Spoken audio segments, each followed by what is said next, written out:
Monsieur le ministre, mesdames et messieurs les députés, tandis que la représentation nationale travaille actuellement au projet de loi relatif à l'asile et à l'immigration, rappelons que l'aide publique au développement est un moyen pour l'action publique d'en traiter les causes autant que les effets. Dans cette ambition globale, ma question portera, monsieur le ministre, sur la dimension européenne de notre aide publique au développement. Alors que la France a décidé d'augmenter significativement son APD conformément à l'engagement du président de la République de porter cette aide à 0,55% du produit intérieur brut en 2022, se pose dès lors la question de l'articulation entre cette trajectoire haussière et le cadre européen. Si la France contribue largement au financement des instruments d'aide au développement de l'Union, à commencer par le Fonds européen de développement, c'est que ces outils communautaires permettent un important effet de levier. Or, les conclusions du récent comité interministériel de la coopération internationale et du développement indiquent que le gouvernement inscrira sa politique en la matière dans le cadre du consensus européen. Ce cadre commun et global qui, pour la première fois, s'applique à l'ensemble des institutions et États membres de l'Union. Dans le même temps, les États membres négocient le cadre financier pluriannuel et réfléchissent au futur Fonds européen de développement. Pouvez-vous donc nous dire, monsieur le ministre, comment la France se positionne dans ces négociations ? Se dirige-t-on d'une part vers une augmentation des moyens de l'APD européenne?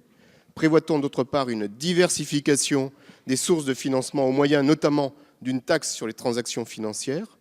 Envisage-t-on enfin une harmonisation des stratégies d'aide au développement? Je vous remercie. Merci beaucoup, Monsieur Bollot. Monsieur le ministre, vous avez la parole. Merci beaucoup, Monsieur le Président. J'en profite pour saluer cette présidence placée justement entre les mains de quelqu'un qui a à cœur ces questions de développement. Je tenais à le souligner au début de notre débat. Je crois que nous sommes tous ici justement si ce n'est des apôtres, en tous les cas des femmes et des hommes engagés.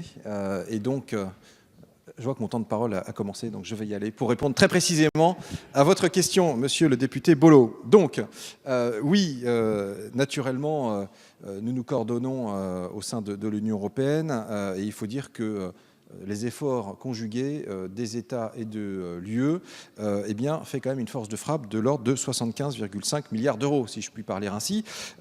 Force de frappe positive qui est amenée à contribuer justement effectivement à un certain nombre de projets concrets qui changent la vie sur le terrain dans un certain nombre de pays les moins avancés. Les pays les moins avancés, les pays les plus fragiles, ce sont nos priorités et il se trouve que l'Union européenne également a repris ses priorités. Pour vous donner un ordre d'idée, c'est par exemple près de la moitié du Fonds européen de développement qui est concentré sur 19 pays prioritaires identifiés comme tels par la France, le reste se répartissant sur 60 autres États. Donc vous voyez bien que nos priorités géographiques sont bien prises en compte, qu'on est coordonnés de ce point de vue-là.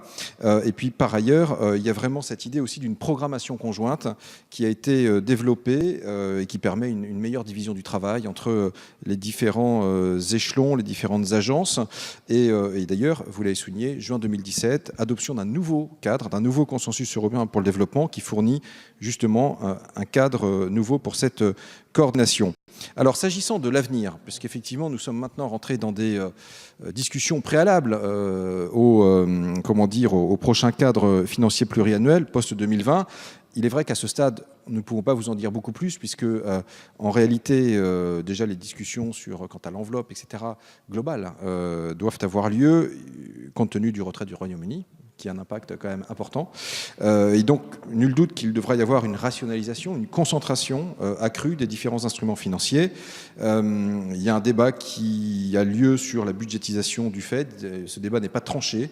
Mais en tous les cas, sachez que nous allons veiller à défendre une approche ambitieuse dans le cadre de ces discussions, naturellement, parce que vous l'avez dit, nous avons, Europe et Afrique, un certain nombre de défis communs à relever et cette aide publique au développement est un levier très important.